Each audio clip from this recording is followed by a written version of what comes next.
It is weird to start the videos with an apology, but since I'm in the wrong, I should go ahead and say sorry. Hello everyone, welcome back to another video of the Catalan series, where we talk about the openings in depth and try to peel off the ideas one by one so we can actually use that into a practical game. In the last video of the series, I included a review game of the Catalan Side line with the move Queen to A4 in this position. The thing is, if you went a bit further in this video, you recall that in this position I included a move of Bishop to D2 after Bishop to B7. I then went on to explain the use of this Bishop to D2 move. Also, now Black would just like to play Bishop to E4. I also explained that this move is actually trying to place the Queen in an awkward square, either on D1 or on C1. But since then it has occurred to me that I might have just kept things too simple. And since this is a solid variation in the Catalan Side line, I should have made an introductory video about the theory behind this variation. But neither of this Bishop to D2 and Bishop to E4 move is in the introductory video that I made prior to the review video that I posted last week. And so yeah, I'm just here trying to make amends, to go through the lines for you who watched the video last week. I feel like it's my responsibility since I started this whole YouTube thing, and also on the other hand for my gain of opening knowledge. And so without further ado, let's do it. Let's dive deep into these moves. For you guys who have a goldfish memory, the Catalan opening started out with D4. Yeah, we can actually start with Knight to F3 as well.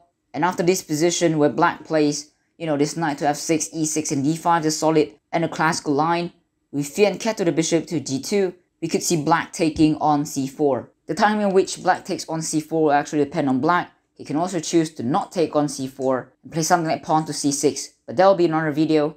Today will be solely on that move of Bishop to D2 and Bishop to E4 from Black. So let us continue. Queen to A4 is the main sideline that we saw in the last couple of videos.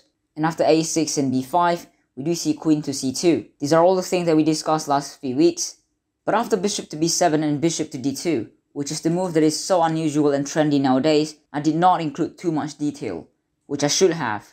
And so the idea is that it's trying to actually just take off the knight that is landing on B4.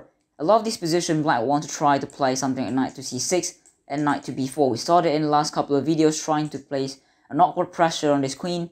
And so if the game will have continued with something like Knight to C6, we can play Pawn to E3. And if Knight to B4 from our opponent, we can play Bishop to B4. And after Bishop to B4, even in this position, when we hand out the double bishop pair to our opponent, this position will have seemed like more or less okay for white. For example, we can play Pawn to A3, just chasing away the Bishop to D6 for example. And then after Knight to D2, we can play Rook to C1, trying to place pressure on the C7 square. Also in the future, we can play Knight to B3, Knight to C5, to further exert the dominance on the queen side. And that's pretty much all behind the move of Bishop to D2 anyway. But what's more to follow is the one worth to notice. For example, it's clear that Black cannot play Knight to C6 anymore. And so in the last review game, if you recall, Dominguez actually placed Bishop to E4 in this position, trying to just place the queen in an awkward position. In the game, Fabiano Caruana also placed Queen to C1. If you had chosen something like Queen to D1, that would not help. This is actually underdeveloped the queen back to its original square.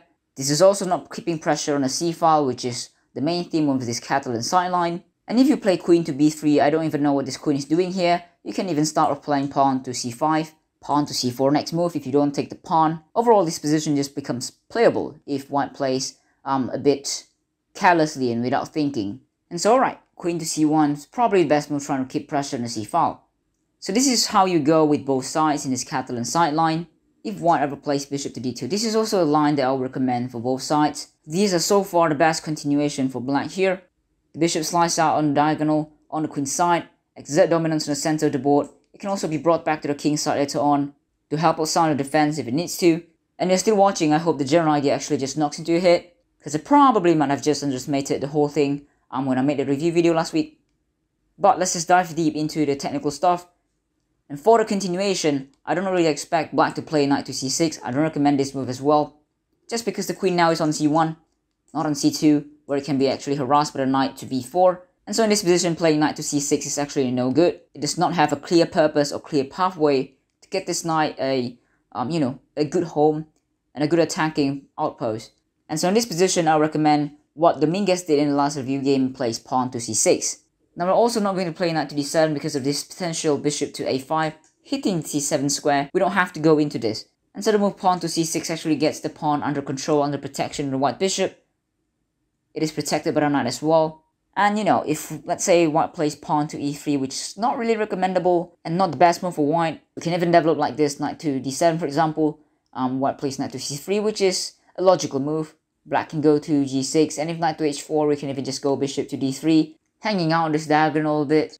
We don't want to give up the bishop too quickly, harassing the rook as well. And if rook to d1, pawn to c5, this kind of position, well, even if you sacrifice a rook on a8, it'll have been okay, because, it's classic. You sacrifice in exchange a rook in this case to actually get down on these light squares, a weak light square should I say, that white has created for himself, because he has just given up the bishop. Now for example, white can play bishop to d2, he can play pawn to c4. All in all, if white doesn't know what he's doing, he might get himself into some trouble. And this is already not looking pleasant for white to develop. And so this is why I don't really recommend a move as passive as e3 in this position. I will recommend knight to c3 in this position for white. You might have noticed that bishop can actually take on f3, and after bishop takes on f3, we can take on d4. There is no immediate tactic to actually win this queen and actually win this game very quickly, but there is this move of rook to d1. And suddenly, if you look at it, where white has found a nice place for his bishop, and with the rook eyeing down the long file right here, suddenly the compensation for the pawn is very clear. On top of the double bishop pair, black also does not have the easy development that we're talking about because he can't play pawn to c5. Again, the rook is hanging. Can't play knight to d7 because the pawn on c6 is hanging. And so a pawn is a pawn, as people would say, but the compensation actually favors white a lot. Just by a lot of margin. For example, black can play queen to b7, protecting this pawn a bit, but after knight to e4, idea of coming to c5. We can play knight to d5, but after knight to c5, queen to c8. Yeah, we can just see the backward pawn here is not something that is easy to deal with. And so most of the time I'll not recommend on the bishop taking on f3, I'll recommend something like bishop to g6 instead, to still try to keep the pressure on this long diagonal, on the queen side, try to hamper some of the development a bit. In this position, I think black can actually just develop quite quickly and quite easily as well, with the ideas that we talked about earlier on, pawn to c5, knight to d7, rook to c8, trying to support the opener of c-file because the queen is here on c1. The general plan for white is also very simple, because the queen here is on d8, we'll also want to open up the d-file so that the rook can actually look at the queen right here. Something like knight to e5 comes to mind, right? Attacking c6, attacking d7, so it kind of forces knight to e5, and after knight to e5, we suddenly open up the d-file, and after knight to d5 to just block out the diagonal in the file. Again, white could have played something like knight to e4, knight to c5, the same idea we talked about earlier. Although here also I just recommend for black to just play bishop to e4, bishop to e4. This diagonal is kind of blocked, so there's no access for this white's bishop, and also we just take away this most important piece for white, which is the knight here on e4. The other move to play if you don't want to play knight to c3 is to directly place pawn to a4. If you remember it correctly, this is also what Fabiano played against Leonel Dominguez in the last review video, and so this must be a really good move. And of course, this is a really trendy move. The idea is that you still cannot take on f3 and take on d4, because after pawn takes on b5, you cannot take, the rook is hanging. You cannot take this way as well because the rook is also hanging on a8. In that game, Leonel Dominguez plays knight to d7, and after knight to c3, Leonel Dominguez kind of hand out the center to Fabiano Caruana with this move pawn to e4. This is in any case nothing bad for black, and one of the main line to go for. It is just that in this position there is something that is worth to note, and I think it's better to continue with pawn to b4. This move actually takes away the square from the bishop coming to c3 or the knight coming to c3. And so if you look at it, the knight also has nowhere to go, and so it pretty much forces the move bishop to e3 and or bishop to g5 in this position. Bishop to g5 that is recommended by the engine that I did not realize was possible is actually one of the main line. For example, bishop to f3, queen to d4. As we discussed, we can actually just develop with a simple knight to d2. Now our knight has multiple square to go, knight to c4, knight to b3, can even continue with rook to d1.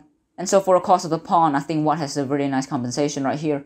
For example, the engine gives this kind of continuation, but as usual, you can see that white will have some firm control over the light squares diagonal, and a move such as pawn to e4 really kicks back the knight here on d5. Let's say it goes back to f6, can develop with queen to e3 and or queen to f4.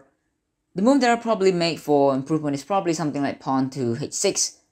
This is to initiate a trade. The bishop takes on f6 and bishop takes on f6. At least we've taken out some of the fearsome pieces, which is, the bishop here on g5 potentially can go back to e3 attacking the queen.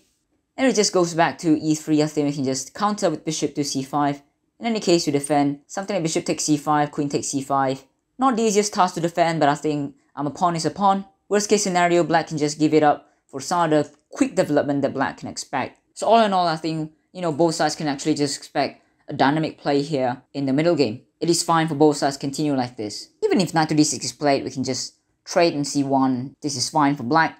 Black can go knight to d5 in this position, and all is well. And you're probably wondering, why should we actually take on f3 and allow something that is so dreadful for black, which is the opening of this diagonal and the ease of development for black? And the answer is actually not easy at all. First of all, white is actually threatening knight to d2, and say we play pawn to c5 in this position for argument's sake. We can play knight to d2, now it attacks the bishop moves back to b7, take on c5, okay, this is probably not good. And if something like knight to d7, the same thing, knight to d2, and if bishop to d5, we can play rook to e1, pawn to e4. This bishop is suddenly very awkward here on d5. So more often than not, for easier continuation, we take on f3 and, you know, just allow this kind of continuation. But we still at least have a pawn, and we'll figure out everything later on as the game goes on. Now with the move pawn to b4, you're also now allowed to play pawn to e3 because of this continuation. Now this is really purely memorization, but the move here is pawn to c5. The idea is eventually we're going to play queen to d5, try to pressure the knight here on f3. And so if d takes on c5, we play queen to d5 very quickly, attacking the knight here on f3. So logically, the move will be queen to d1, right? Trying to protect the knight here on f3. But here, because the d file is already open, we can play rook to d8. Suddenly, we pressure bishop here on d2. And so, okay, you can try to unpin, but after something like a5, you can continue, knight to c6. You realize that, you know, you don't have a square for your knight to go to, and, you know, black's just exerting dominance in the center of the board, the queen side, and, you know, just everywhere at the center as well. You'll probably cry while defending this position. This pawn on c5, extra pawn is nothing relevant. It'll be captured very soon. Bishop to c5. Alright, that's pretty much all the detail that I wanted to give for the line of bishop to d2 and bishop to e4. I hope this video actually gives you some insight about how to actually play a Catalan side line, or how to actually counter a Catalan side line should you encounter one in the days to come. And if it does, please slam the like button below. I'll appreciate it a lot. Otherwise, see you very soon. Thanks for watching.